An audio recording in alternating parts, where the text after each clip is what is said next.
Afternoon folks, so you join me here in the back of the garden room. This is where my shed section is and all the infrastructure comes into the building. So we've got the sub-consumer unit here which comes from the house, and as I've said in a previous video, there is a spare way at the end which I'm going to put the 16 amp bidirectional RCBO into, and then that's going to feed this 20 amp double pole isolator.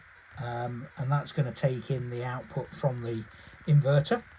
And then I've also put in another isolator ready to take one of the 13 amp outputs on the back of the inverter to feed the garden room heater.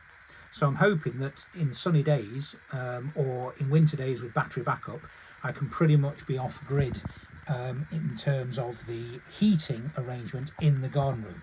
So the panels are going to come through the sidewall here. And then I made a little stand there for the inverter to stand on, and then we're just going to nip outside.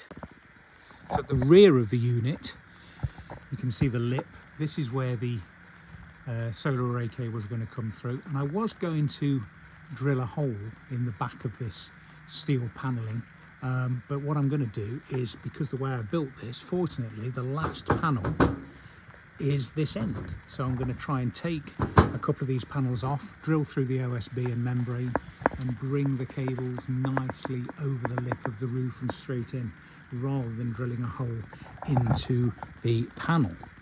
Okay, so hopefully these panels and the inverter will arrive very soon and we can get on with the installation.